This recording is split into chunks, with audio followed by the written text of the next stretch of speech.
ऐसा बरसात से तू खोजत रहलू है कि दिन भर में कम से कम 3 टिप मारो तो तोरा मिलिएगा ड्राइवर बताल। दिन भर में 3 टिप गिरावेला ना भाई हम देखा तारा कैसे कहतिया आँख मार मार के किसोइया मिलल बा ड्राइवर यारवा दिन भर में 3 टिप गिरावेला। एकरा ले निमन तो कह दे तू कि दिन भर में 3 बेर पेलेला।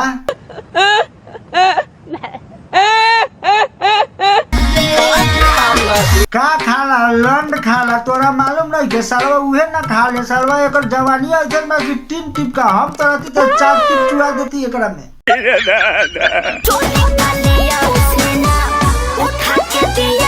चोली में दिया उसे चाप और उसके बाद कर दिया बाप रे बाप घुसा दिया होगा बहन चोर।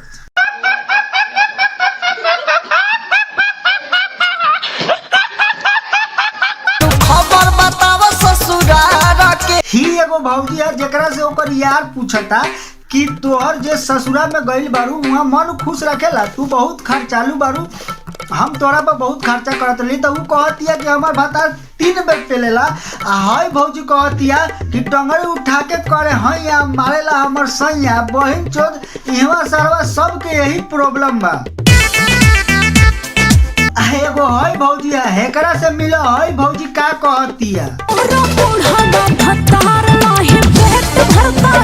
तो हई भौजी कहतिया कि मोरा बूढ़ावा भाताल नहीं पेट भरता बहन चोद हम परेशान है। यहाँ किसी को पेलिए तब दिखल और न पेलिए तब दिखल। पेल दीजिएगा तो कहेगा कि हमारा भतार हमरा के पेल दिया है और न पेलिएगा तो कहेगा कि हमारा भतार हमरा के पेलते नहीं खे।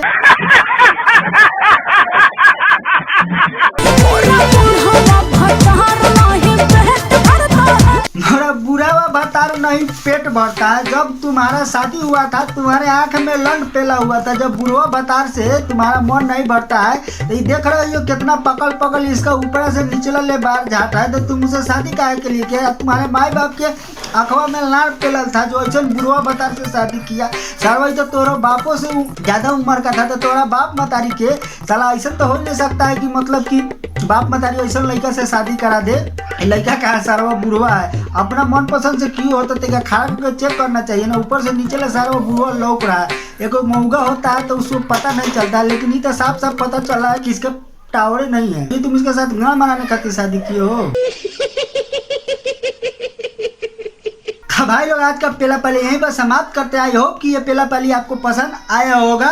अगर ये पेला पाली आपको पसंद आया है तो हमारे चैनल पर जाके पेला पाली बटन पर जाके एक बार पेल दीजिए। उसके बाद हमारे चैनल अपने आप सब्सक्राइब हो जाएगा। उसके बाद फिर से ऐसे पेला पाली देखते रहिएगा। अगर देखना चाहते हैं ऐसे पेला पाली तो हमारे चैनल को सब्सक्राइब करके बेल आइकन दबा दी ताकि जब भी हम ऐसे पेला पाली डालें तो आपके तक पहुंचे हमारा पेला पाली सबसे पहले। तो चलिए वीडियो को समाप्त करते हैं। होप कि ये पेला पाली आपको पसंद आया होगा। तो खत्म करते हैं, मिलते हैं फिर एगो और पेला पाली के बाद एगो और पेला पाली लेकर के आपके पास।